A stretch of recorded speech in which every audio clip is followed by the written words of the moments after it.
Hello, everybody. Good morning, good afternoon, good evening, and thank you so much for joining me today. I'm very excited about today's class because it's something that literally enters probably every single class of mine, and that is self-care methods for awakening acceptance. And because we have our group, you know that I'm always asking you guys what you want to learn. And so this is from Catherine. So thank you, Catherine, for bringing this to the group. And also, I just love the way she said it. She said she wanted to learn acceptance for self and situations that are handed to you. And I really like this phraseology, right? Because the thing is, so much happens that we just feel is being handed to us. We're not expecting it. It feels like it's throwing us off our game. We don't know how to respond.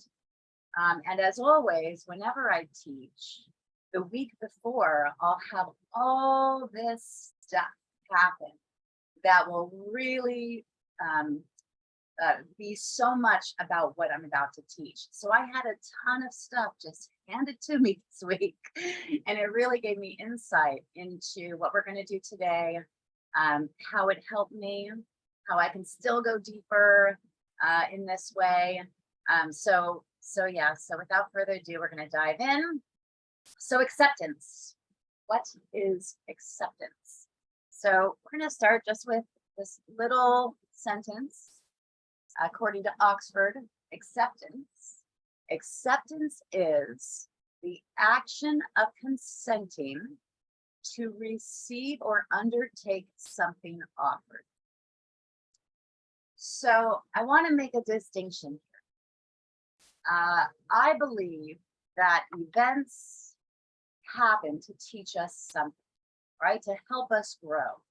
So when something is handed to me, I have a choice, and discernment is really, really key.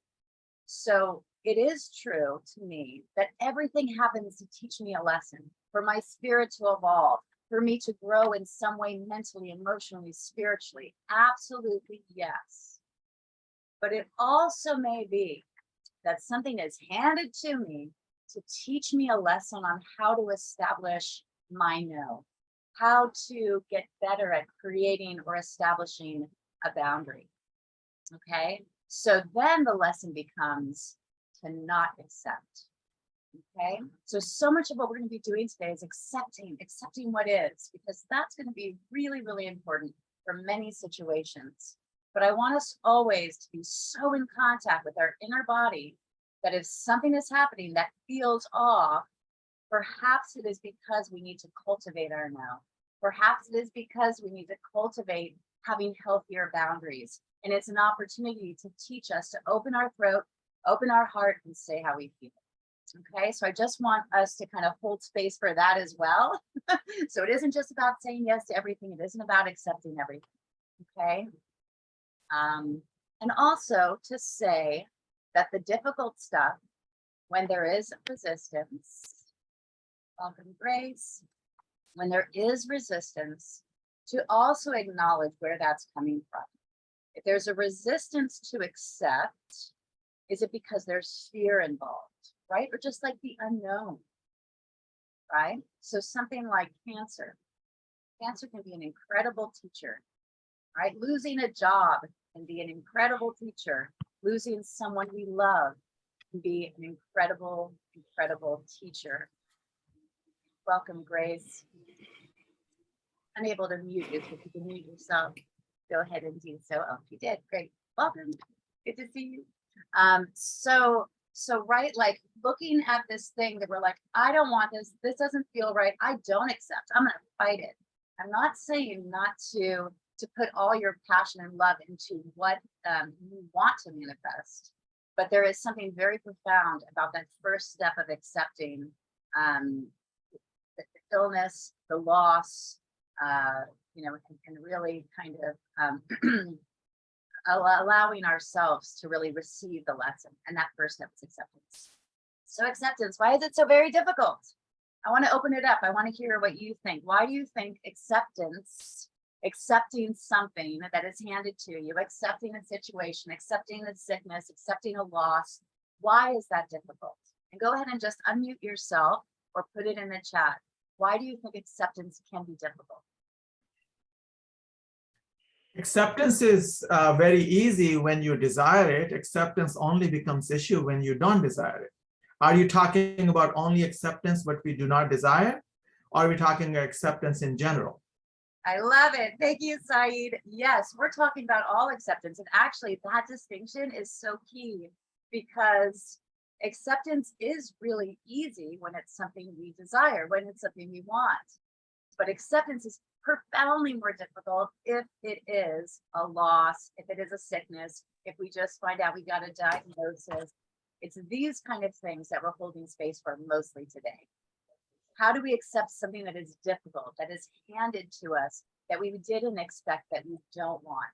Why is that difficult? Control. Control. I like that. Yeah, control. That's true for me too. Good. Okay, so we have control, and also Saeed bringing up this distinction between if we desire it or don't desire it, right? That changes if it's easy. Because we did not manage our expectations right. We thought we should not get sick. If we are a human, we're supposed to get sick. If I get sick, I should be very happy, jumping up and down with joy because I haven't gotten sick up to that point. I have been sick all that time. I would not have had my legs maybe or no eyes. Yeah. So it's managing the expectations is the one that gives us a trouble with acceptance. If my washing machine breaks down, I shouldn't be sad. I should be happy. It ran for 10 years, for God's sake. It's supposed to break down after 6 years. Beautiful, beautiful. Good. Okay, good. So we have now, I love it, this idea, well, you're bringing forth also this idea of perception and time, right? How is it that, like I brought this up in my classes before, and then I'm going to read a couple things in the chat, that oftentimes if I spill something on the floor, I am actually happy and I will smile and I'll laugh and I'll think, I guess I'm supposed to mop the floor today. And I do this all the time, and I got in the habit of doing it. So now the neurotransmitters are all in my synaptic cleft, however you want to think about it, in the brain is so accustomed to laughing and smiling when I break something or spill something. And the fact that I know, oh golly, I'm supposed to do this thing, that it actually becomes something that I accept.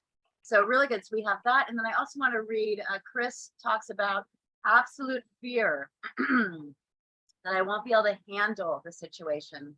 That resonates for me too. Absolute fear. I'm not going to be able to handle this. I can't handle this diagnosis. I'm having problems swallowing. What does that mean? Am I going to lose my breath? Am I going to die? I don't want to die. Who's going to take care of my cats? Right? You spiral. Fear. Next, Marie, surrendering to faith can be hardest. I love that.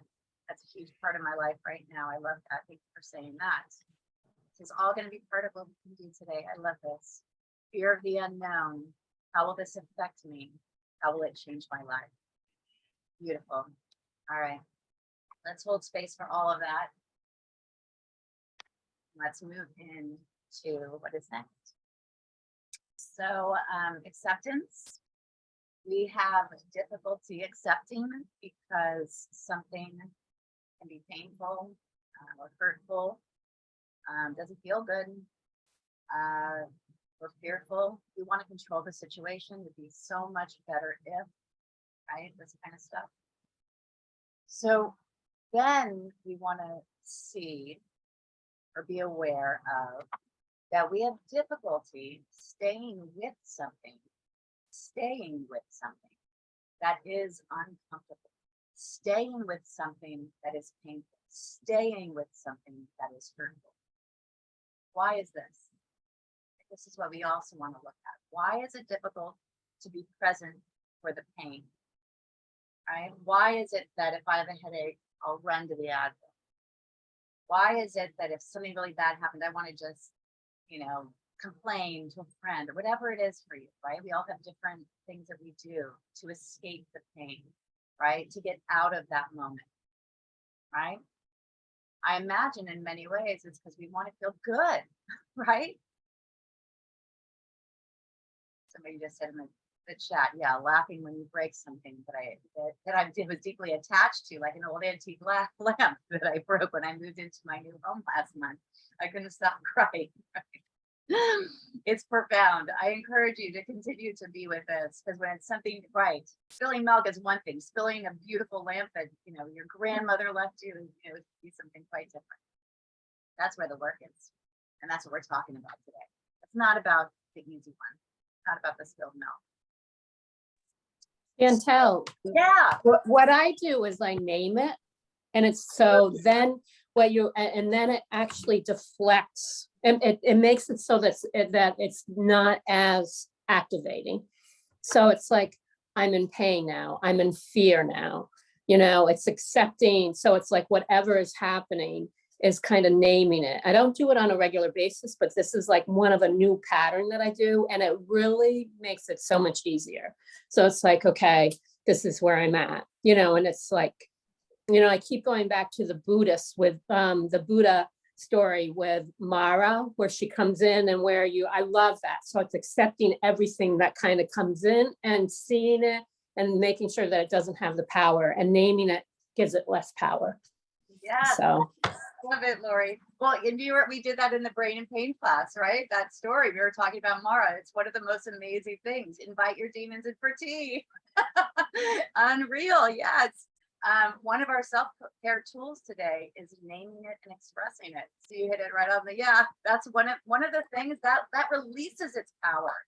When we say aloud what's happening, that releases its power. It's part of the process of healing.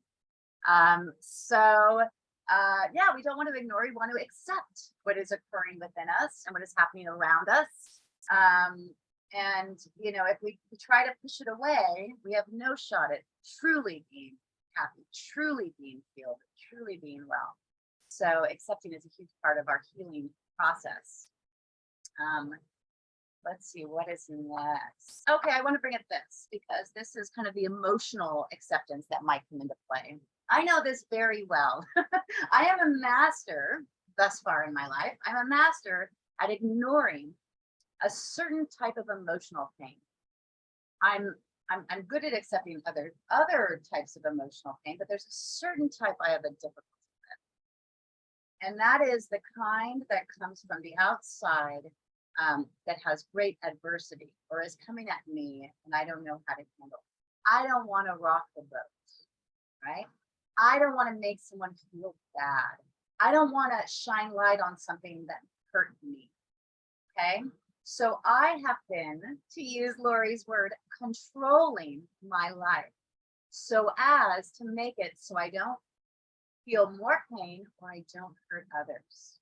Sort of walking on eggshells, if you will. This is something I get to work on, right? And we're about to do just a little writing exercise. So grab yourself a paper and pen if you don't already have one, because I want you to come in contact with the part of you that feels like it has a difficult time accepting. And this is acceptance. It's not, you could say, oh, well, no, now she's talking about adversity or hardship, or when someone says something mean. It's about that moment.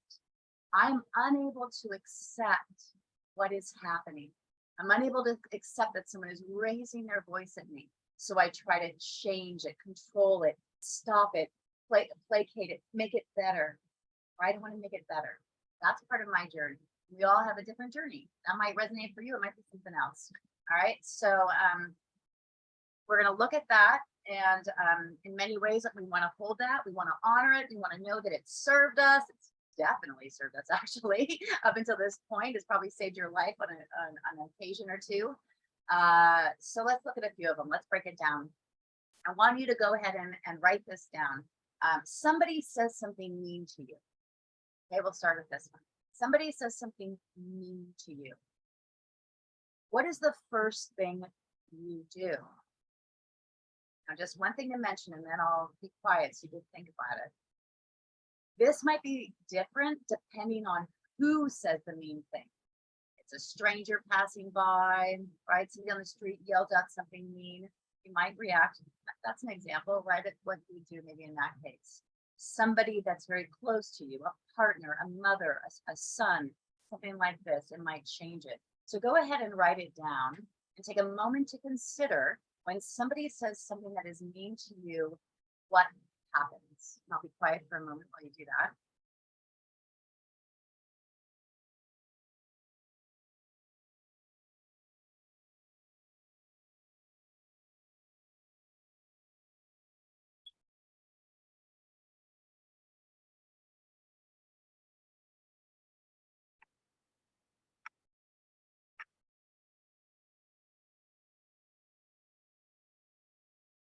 I'm going to add, in case there's a hitch in your brain or you're having a hard time accessing it, to add, perhaps when somebody says something mean to you, your knee-jerk reaction is to feel something.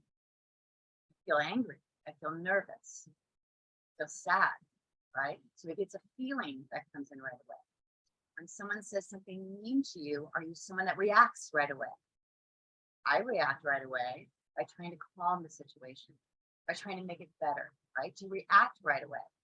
Maybe you react right away and you put them in their place and you say, stop doing that right now. Is that your reaction, right? Do you laugh it off? Do you show them it's not cool what they did in a passive aggressive way and kind of do something kind of funny that's, you don't say anything, but you do something to show them that what they did is not cool. Do you exit the room? Do you leave? Do you walk out? What do you do when someone says something mean to you? So the question is the something mean said to me is true about me or is it not true about me? Write both, write one for each. In Stoic philosophy, they state, if they say mean to you and it's true for you, is for me to have a reflection and see if I can improve myself because that is true. And if it's coming from a source that I respect. Yeah. Versus it's mean just for the sake of being mean. Right. And it doesn't have any value, right. Then it's a whole different reaction. Right. So for you, hold all this, right? So you have a philosophy, a way of being, a way of what you've cultivated within yourself, that it might be easier for you to recognize, or the work you've done up to date has made it so that it's easier for you to recognize, is it true, is it not true? Perhaps you've cultivated your pause and you know how to check in, is it true or is it not true? So I would encourage you to go to that deeper level of when in your life, and maybe do an actual example of when it happened where it threw you off your game, where you weren't totally centered, where you weren't living that philosophy and that truth, and you were thrown off. I would encourage you to go to that one. But then again, I know you're pretty, you're pretty evolved. You've done a lot of work. So how do we get to that underneath that, right? If there is an underneath that. Chantal. Yeah. I think my initial reaction would be my Scottish red hair comes out and I get a bit angry and I get defensive. So I'd be really defensive at the beginning, but I think later on I might reflect on what they said and maybe take owner of it later on. But I think my initial reaction is, what do you mean you're saying that about me? Or, I'd be really defensive and angry at them at the time and maybe argumentative a little bit, but then I go away on my own and reflect a little bit. And go, maybe they're right, or actually, no, they're not right. Yeah. But I'd fight first and then maybe chill later. Fight and chill later. I really like that. Thank you for saying that aloud. And kind of what Lori was saying, right? It's there's something about identifying something in yourself, seeing it, writing it, and sharing it. There's a huge thing that happens. Thank you so much. I love that. And I love knowing that about you guys. It's great to see your face today. All right. Anybody else want to call forth what maybe came up in this first example? Their knee jerk. Chantal, mine is, oh, go ahead. Go ahead. Should I go ahead? You go ahead. Okay. Can you hear me now? Yeah.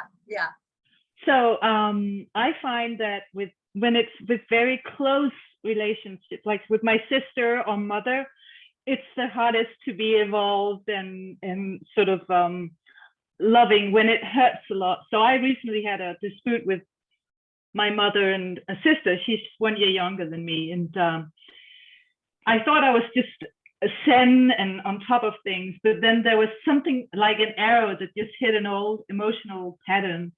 And I got passive aggressive, or I said, well, okay, but you don't need to come by anyway. And so I sort of push away, and then I numb myself.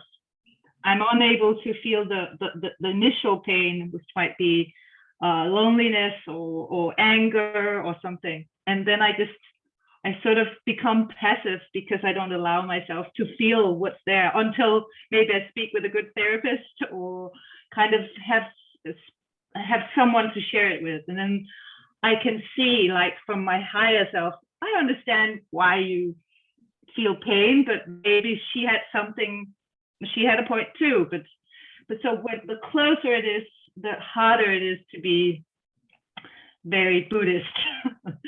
That's how I feel. Yeah. Beautiful. And it was really difficult to accept. I just moved to the city where my whole family lives, and I'm a bit of the black sheep. And so those patterns come up. Does that make sense? And accepting that is just impossible. But I will have to, but I will. Yeah. Oh, thank you so much. It makes so much sense. And thank you for identifying this is what Saiba's seeing too, right? It's like there's a difference. It might be so easy to just brush off something with a passerby yelling, whatever they yell, but it's like when it's family, it's quite difficult. Thank you so much for staying here. Yeah. Lori. I think of a family, I mean, we have such history with family that it's just really raw. It's like we have that reaction that it's harder to be able to step back. And that's where when we were talking about this, Chantal, I actually immediately felt like I withdraw, like I own what the person says, instead of being able to be strong and be able to turn it off. It's almost like I own it. And but I have had situations where with my sister where she's called me on something and I immediately could feel it in my body. And then I was able to, within that same time, say, yeah, you know what, you're right. And then we had this amazing conversation and our relationship just got so much better because I didn't stay stuck in kind of like this victimhood of the feeling. I really was within that period of time being able to like turn it around pretty quickly. So it is pretty magical when it works, but not always. Thank you, Lori. I love it. And somebody else, okay, so in the chat, Chris, yes, I feel hurt. So first I feel hurt, then I feel angry, and then I say something mean, pull back. Yes, oh my goodness. Yeah, that's, we know this, right? Somebody hurts us, and even sometimes you don't even realize. That's a pause I often take. I'll take a pause and think, what am I trying to do with what I'm about to say? Am I trying to hurt them? Am I trying to make them angry? Am I trying to seduce them? What am I trying to do right now? And if it is not clean, I zip it. That's not true all the time. Of course, I constantly open my mouth and don't zip it and say things I don't mean. And, I'm human, but I try to cultivate the pause. Jan, you unmuted. What were you going to say? I did. Well, I think Saeed said something about whether it was true or false. Is it true about me? And I think that's what we all have to remember, to step back and know within ourselves. Is what they're saying true, or is it something that they're reflecting, deflecting, or they've had a bad day, so they're just taking it out because you're the first person they saw? And I know that's very hard to do, but that's what I'm trying to do more of. Oh, thank you so much for saying that. I don't know if everybody else is like, oh, thank you, but I'm saying thank you because I remember something that just happened where I didn't do that. It's like you take it personally. Yeah, really good. Thank you, Jan. Oh, all right. So let's do just two more, and then we're going to go into our first self-care tool for acceptance. I want you now to write down what happens when you wake up and you feel sick. What is your initial response? And again, there might be different things that come to mind, right? Like Saeed was saying, well, if I've been healthy for a long time, if I get sick, I'm like, okay, all right, it might be that. But what if you have to teach that day, or you have to you have a whatever it is, you have a major event, it's your son's wedding, whatever it is, you're sick, you wake up, what is your initial response based on a certain situation? Some examples, right? Do you think, I need to get to work today, but I can't get out of bed, what do I do? Do you take Dayquil? Do you try to work through pain and sickness? Do you cry and curl up in a ball and just think, why me? Why today? Do you call your boss with tremendous guilt and shame and try to apologize and convince them that you're really, really sick to be there? Do you continue to repeat the words to yourself in your head again and again? I can't be sick, I can't be sick. And kind of like that scorpion tail redirected inward. Would you do that or something else? So go ahead and take a moment to write down what happens when you wake up and you have something to do that's important and you're sick. What do you do? Go ahead and write it down.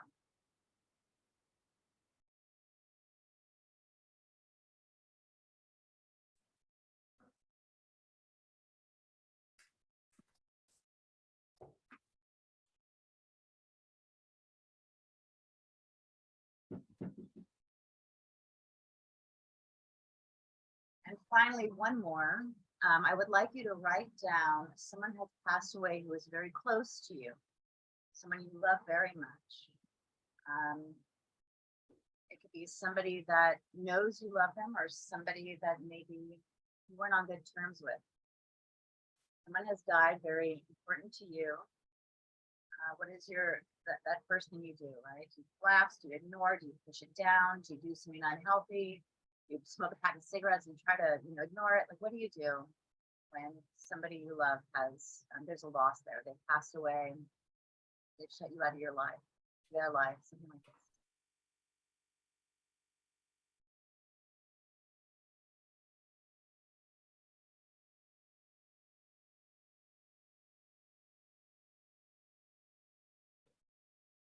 And what I encourage you to do later is to sit with this and maybe even create a couple examples of your own, a couple questions of your own, and move through them. So what we're doing here is you're writing down a possible scenario, a question.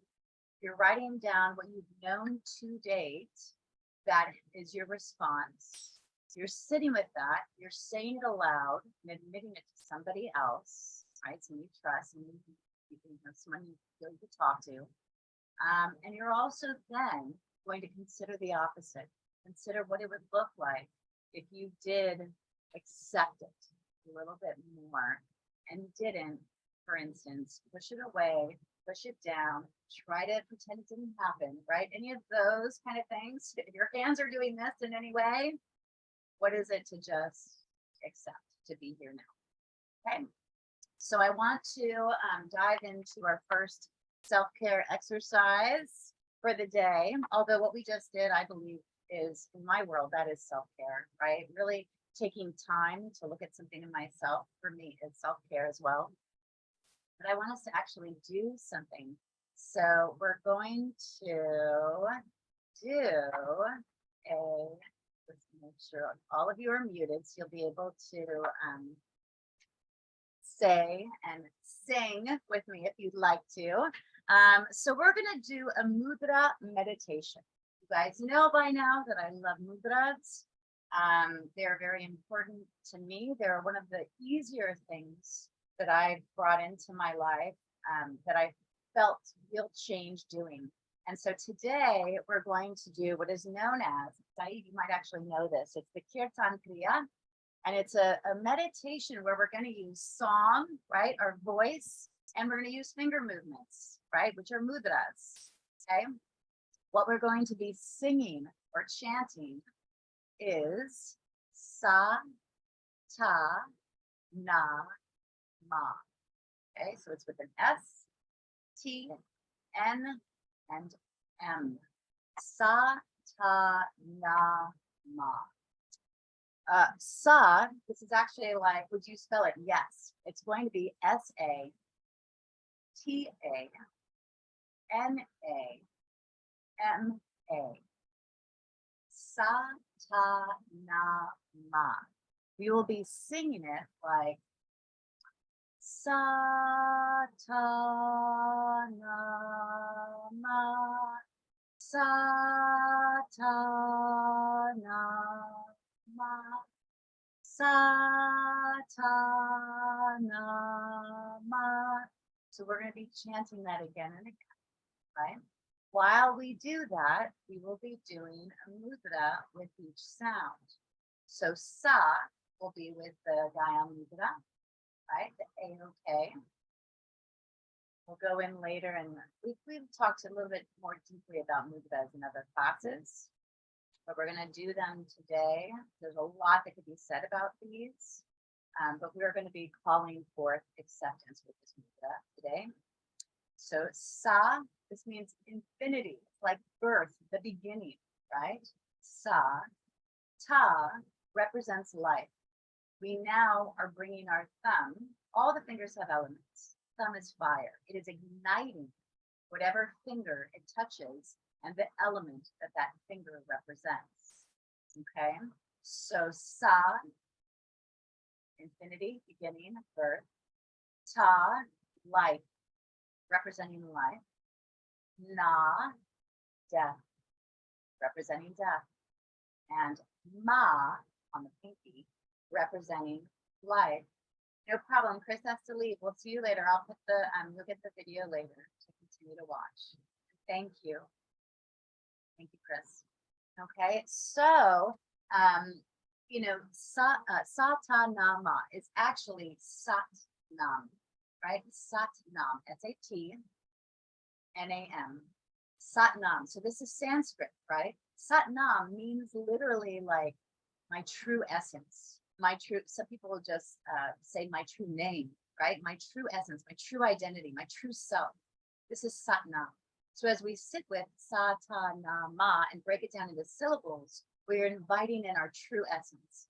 The reason why I bring this to our class today is because I believe that if we are really, really in touch with our true self, our true essence, and really like understand it, and we'll talk about that in a little bit, and really sit with it, we're able to accept anything, right? Good, bad, up, down, sideways, right? Because we're so within ourselves, we so know that we are. Okay, so we're going to sing. I'm going to do it, you know, in a truncated way today. We will sing it sa ta na ma 4 times. We will then whisper it 4 times. We will then imagine the internal vibration of it quietly 4 times. We'll then whisper 4 times, and then we'll sing it 4 times, and then we'll let it go. Okay, so that's what we'll do today. And also, I will be putting a link in our group, in the Facebook group, with a couple who does this. It's like a 30-minute video, and you can do it with them for much longer. And I think this is one of the better YouTube videos out there that brings in this Kirtan Kriya, and it'll just give you a little bit more. And it'll make it so if you need like a partner in crime, you need to do it with somebody, you do it with them, and we'll do it together today. So I mentioned in Ayurveda, the fingers represent the different elements, right? Thumb is fire. So it is igniting when it is touching the tip of another finger. If it's touching the pointer finger, it's igniting air, right? Makes sense, infinity, right? Air. Middle finger is ether. Ring finger, earth. And finally, pinky finger, water. Now, if you have my intuitive Reiki book, or you're in my class, some of you are in my intuitive Reiki class, we do a meditation, bringing our hands into gasho and acknowledging the different elements coming together in our fingers and igniting our yin and yang, right? This is one of the meditations we do in the class. It's one of the meditations that's also in the book, right? This is different, and know that in my book and in that meditation, the fingers represent different elements because it's following the Japanese esoteric Buddhism model. Today, we're following the Ayurveda model. Okay, so it's just a different classification. Both are very, I use them both, but just know that's why it's different if you're in my class and you're used to the other way. All right, so let's try it together. Before we do it, like I said, we're going to go Satanama. That's one. Satanama, Satanama, Satanama. So whisper. And then we're going to do it where it's just silent. We're feeling that vibration all 4 times, and then whisper, and then sound, and then we'll release and let it go. That is our exercise for today. Does anybody have any questions before we begin? Can I make it clearer in any way? Sorry, Chantel, I've got an issue. I've got a brachial plexus injury, so I can't do the. Does it matter? Ah, okay. Can you? But you can't. You can do it just like this, closer. No, I can't. I can't. Switch. Ah, so you can't. You can't meet. You're not able to No. meet. You're not able to meet water. That's okay. I Good. can meet that and that one. I can just about do that one, but I can't touch it. Yeah, don't do it. Sorry. If there's ever pain Yeah. in mudras, that's a given. Never do it. But you can if you want. Simply say the words. Yeah. Okay. Beautiful. Anybody else?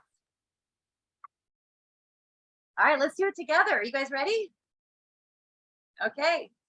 I'm going to hold my hands up, but you could actually be just sitting in your chair and have your hands upturned. So your palms are facing up on your knees. You could be in a lotus position. You could stand if you want. I'm going to hold my hands up so you can see should you get lost. But the hands are going to go again, the first, the second, the third, the fourth. Or rather, it really is to the second, the pointer, the middle, the ring, the pinky. Okay? So let's go. Take a breath and ground down. So really feeling your back body. Your neck is loose, your jaw is loose, nowhere to go, nobody to be, nothing to do. We're just going to sing and do these mudras. And go back to the world outside after, later. It can wait. And taking a nice deep breath again, grounding your feet if they're on the floor, your pelvis, your sacrum, the seat, the chair, jaw loose, neck floating, heart open. And we begin.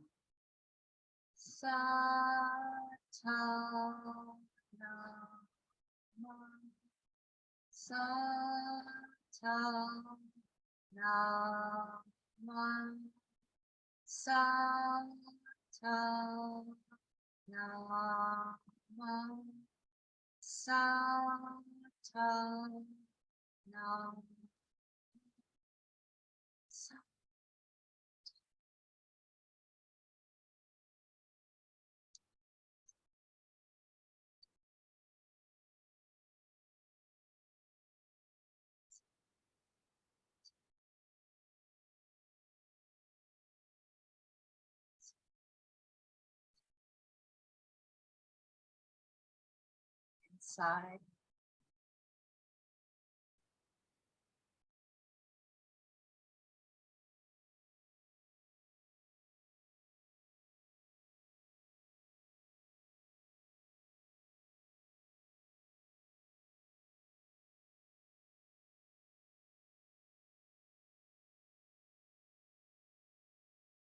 Whisper.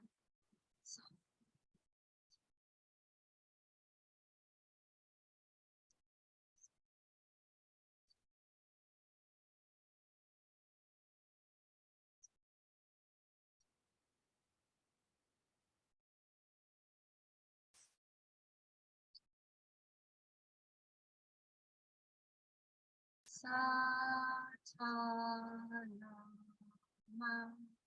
Satanama, Satanama,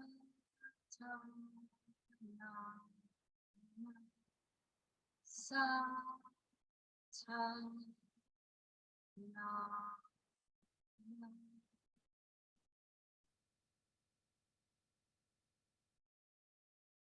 Take a breath. Inhaling your hands out to the sides, up to the ceiling. And back down again. You bring your hands into gasho or into prayer.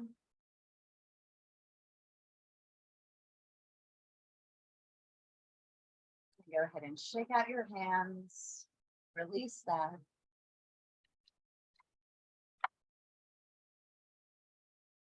How are you doing? How did that feel for you?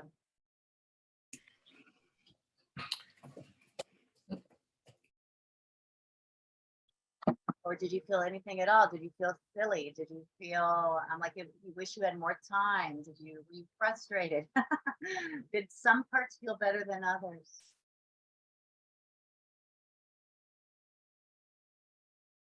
Chantal, I'll have to do it later because I was accosted by my 5-year-old daughter midway through. No, don't do this when my daughter's up. Well, you'll have this video, but I'll send you that longer one too, because then you Yes, can please. sit with it for, yeah. Thank you. Anybody else? I like the singing. Yeah. That felt the best out of all of them. Mhm. Yeah. Anybody else?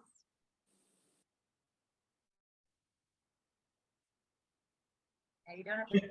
Chantal, can you share more? What is that supposed to do to your psyche, to your brain, or your emotions and feelings? How does it manifest itself? Yeah, I believe, so the interesting thing about mudras is it's all about, oftentimes mudra will be known to help digestion, known to help brain fog, known to, but ultimately we have to do what feels right. So the mudra that's good for digestion might not be good for everybody.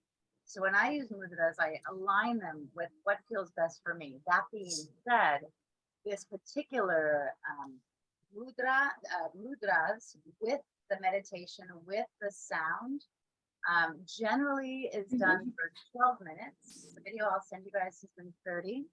There has been research done for helping people with parts of their brain that they have a difficulty accessing. So Alzheimer's, dementia, people that really want to kind of cultivate this part of the body, even though again, we shouldn't separate it, but that's what's been known to be researched to date. Part of the reason and what we're doing next in the reflexology is looking at the brain. So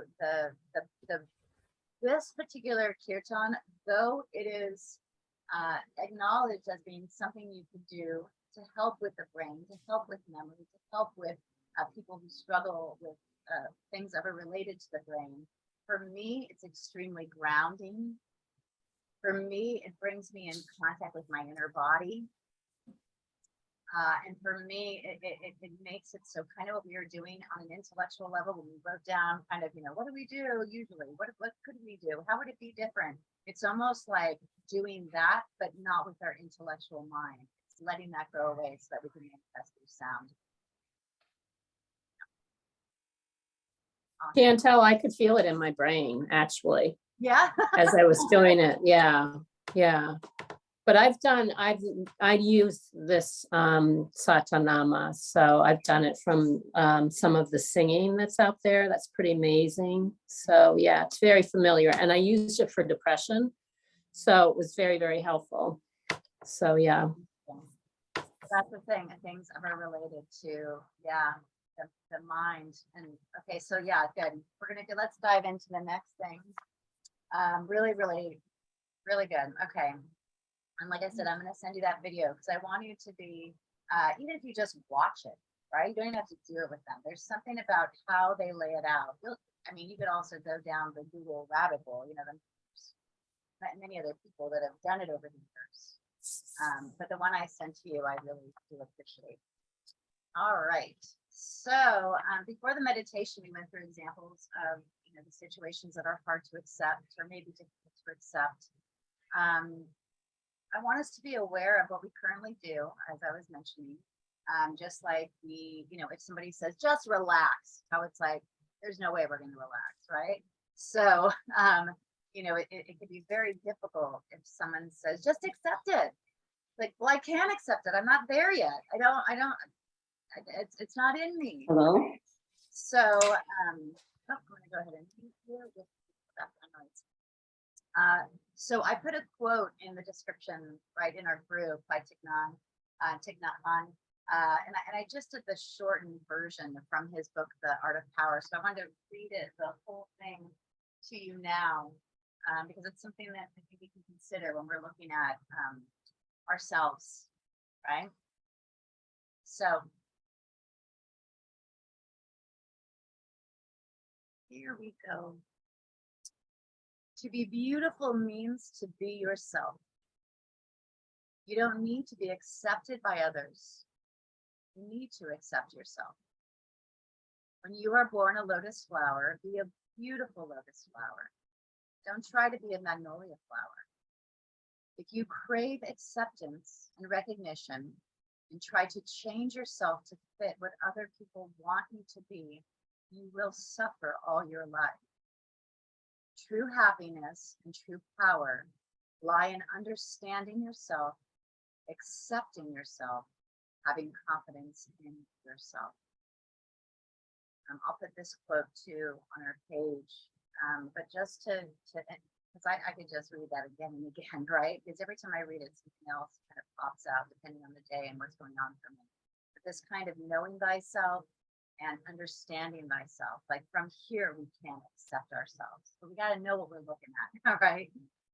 So the tools we have, right? We have this way of being in our mind, being with our pen and paper, writing it down and expressing it. You're alone, you could express it aloud to yourself. If you have someone you can say it to, express it to them. You have your meditation. You can do this mudra meditation, this kirtan kriya, where you are igniting the sound, the whisper, the vibration within as you do the mudras. Back as you do the mudras. You can do it so that you're just doing the sound, you're just doing the mudras. Still, you're inviting in that true essence, that true self, right? Welcome back. So next up, we're going to do reflexology. So in reflexology, some of you have taken my brain and pain class. So you may know kind of where I'm going in this direction. I mentioned, it's so easy to feel pain and then be like, oh my God, I have a headache right now. I want the Advil, or, oh, I can't bear it. My sister just said to me, gosh, I need a drink. It's like we could so easily just kind of have these habitual responses, right? But I want us to look at what would happen if we were to stay in something long enough, right? To really feel what is happening. So if part of acceptance is being with the brain, this thing that can throw us so easily off, right? Where do you think acceptance lives? In your brain, in your body, in your wherever? Where do you think? And just unmute or put it in the chat. Where do you think would help if you could touch it, right? Where in the body houses the ability to accept anything? What do you think? The heart. Somebody just said heart, and then Marie said internet couldn't accept the healing, so she had to come back on. Hysterical. Yeah, heart. All right, good. Heart. What else? But Chantal, our body is not divided into individual components. Everything is 100% connected. That's right. So acceptance has to come from the whole body. Okay, so the whole It cannot be my leg accepts and my hand does not accept. It doesn't work like that, right? Okay. Okay, good. So But I feel someone says the heart, someone says the whole body. It's true for you. Nobody's right or wrong. What is true for you? There's no right answer here. Where in the body do you feel acceptance is? And you could I feel it in my heart. You feel it in your heart as well. Okay, we got another heart. Acceptance comes from the heart. Okay, what else?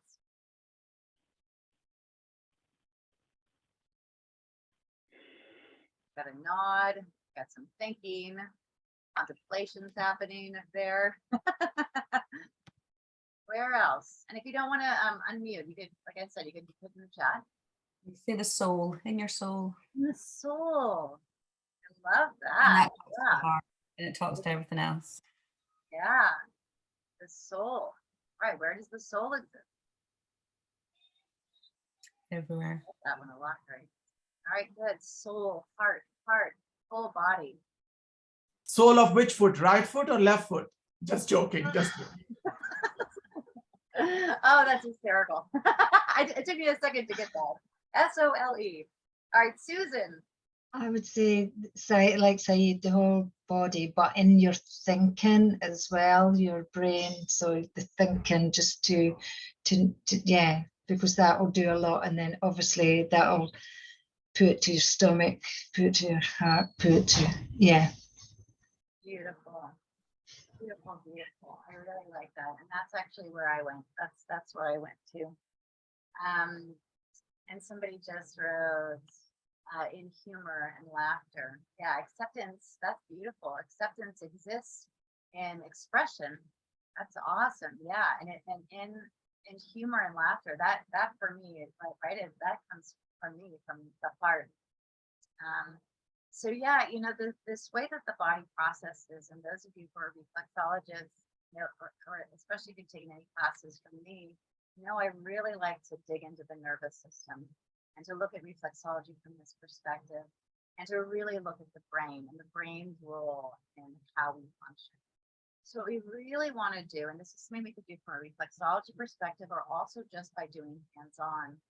We know that when something happens that throws us off, when there's fear activating, or like, you know, there's something happens from the outside that doesn't feel good, you know, anything where emotions rise, we're going to feel that back here, right, in the limbic system. This is just how the brain, that's the reptilian brain, right? That's where it's like the stuff is taken in. We have an opportunity always to take that information and send it forth into our reasoning brain, into our frontal cortex, the frontal lobe, our prefrontal cortex.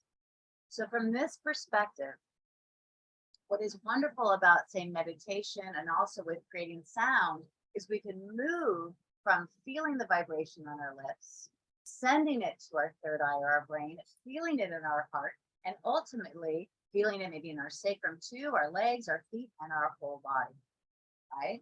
But if we are one of the same thing, it doesn't matter if one thing vibrates or the whole thing vibrates, because it's just a matter of where we are in the process, and where we are in the process is only our perception of time. So if you could get it here or here or here or here, you're on the right path. Because the irony, and Saeed, I know you probably agree with this too, the irony of this is it's this. So wherever you send energy, it expands. It'll ultimately expand. So fear not. We can begin wherever we are, right?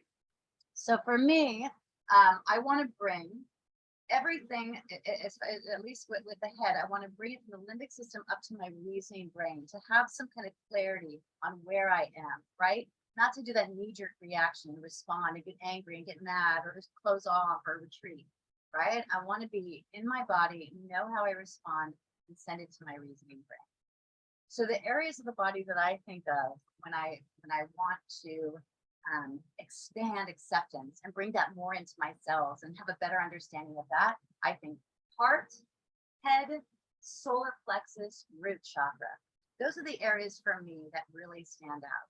So you thought of your own. For you, they might be different. For me, I think heart.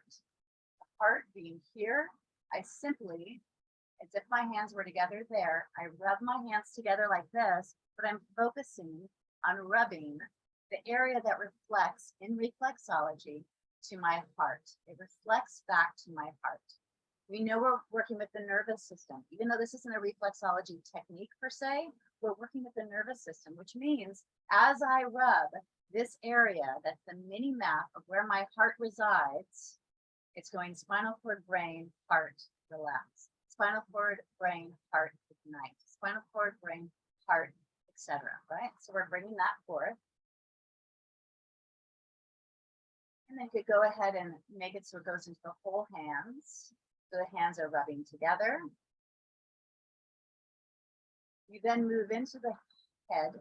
So this is self-care, particularly for a non-reflexologist, right? Or if you're a reflexologist, you could teach this to your clients who don't know maybe how to thumb walk. It's your head, right? Particularly the frontal lobe, right?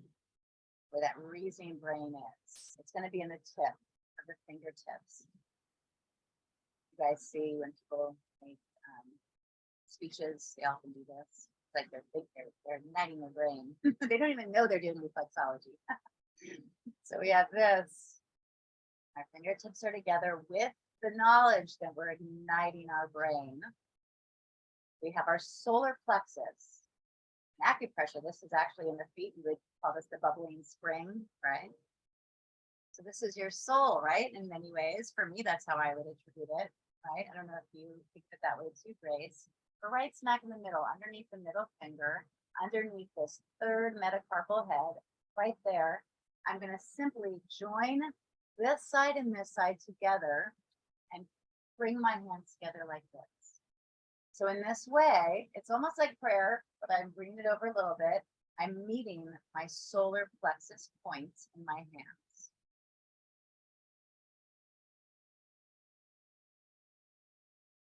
Finally, Sorry, can you do that again? say it again.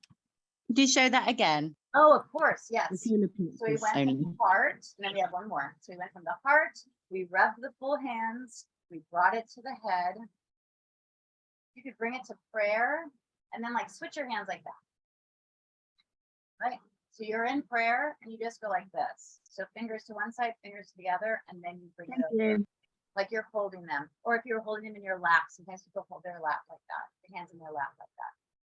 So you have this, and then you end it like a lotus flower, entering what is actually going to be the first three chakras of the root, the second, and the third. So you're going to go like this. You'll bring your hands onto a table and you palm the up, and you end there. So this is a little self-care exercise that I created that is based a little on reflexology, but also the use of the palms, the key energy of the palms, ultimately stirring it up, coming from the heart, bringing it into the head, accepting it at the level of the soul, the solar plexus, our personal power, bringing it into the lotus flower, opening up, igniting your faith. That's because you brought that up earlier. You think of that. Bringing it over to the roots, the lower chakras, elbows on tables, palm the eyes. This part of the hand is simply covering the eyes. So you see total darkness, and you get to be here for 3 to 5 minutes. Okay, so let's do it all together once. You rub your heart reflexology points together, acknowledging that you're bringing a greater blood flow to your heart. You're breathing, you're with your heart, you're igniting the heart energy. You're coming from a place of love, self-love. That's where love begins, of self. You bring it into the palms, igniting heat. You bring it out to the head. Have a head, have brain, you could use them. Part of our evolution on this planet. We could use our powers for good. We could use our brains for good, especially when they're brought from the heart to the head, right? They're used in better ways. Bring it into the solar plexus and hold this. I would usually hold this in my lap like this with a lower gaze, but I'll hold it up for now so you can see. And finally, I go to my root chakra and bring it across like a lotus flower, elbows on my table, and I palm for 3 to 5 minutes. You know that I'm a big palmer. That is what I love to do, is palming the eyes. So I often end all my self-care exercises like this because it feels so good. So to remember, what we can do is we can do that meditation. We could do just the mudras, just the finger movements with envisioning the sound that can forth within our body, feeling vibration. We could just say Sata Nama. We could just sing it. We could sing it while we're doing dishes. We could do it at the same time. We can do reflexology. I call it reflexology, but we're actually I created a little self-care tool based on reflexology. So we're igniting the heart, the head, the soul, the solar plexus, the root chakra. We're doing those in that self-care exercise. And then finally, expression, right? Express yourself right? Acceptance does not mean holding it in, right? I was talking with a friend of mine named Jason, and I was talking to him about this class last week, and I was telling him about something that comes up for me, how I try to get the ball lifted, right? If something is said to me and makes me feel less than, I try to keep the ball lifted, right? And he said, and I love this, he said, so by rising above it, right? By rising above the situation, maybe you're pushing it down. And I thought that is for me, it was such a great visual. Because I'm always trying to keep the ball lifted, make sure everybody's okay, right? That's what I've learned forever and ever and ever. But in so doing, I am not paying attention to what I feel. In so doing, I do not know deeply how I feel. So this is part of my journey. I say it because maybe it resonates for you. Before we close today, I want to know if there are any questions, illuminations, ideas, anything you want to call forth before we close.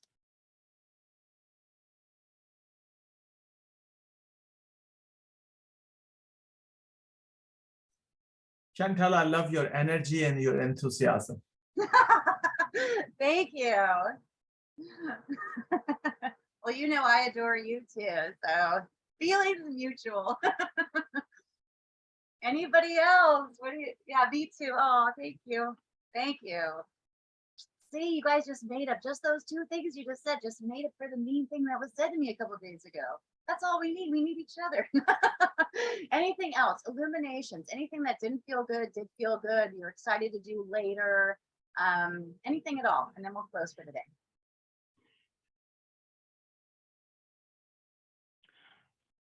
I thought about what your friend said about keeping something back. That's definitely also worthwhile for me to think about. I often I do this. I don't say it, and when you don't say it, then all of a sudden it could come out maybe less elegantly than what your graceful self would say. It comes out from the inner angry child or something. So yeah, the holding back part. I love that. And it's not by accident, right? It's not by accident that we know each other. It's not by accident that whoever is here today, is here today. It's not by accident that we know each other. Yeah. All right. I'm so happy and blessed. And thank you for letting me share a little bit of what I know and for sharing what you know and for us being able to come together and learn from each other. It really makes me so happy. And yeah, much love. I'll see you next time. Mwah. Thank you. Thank you. Thank you. Bye-bye. Bye.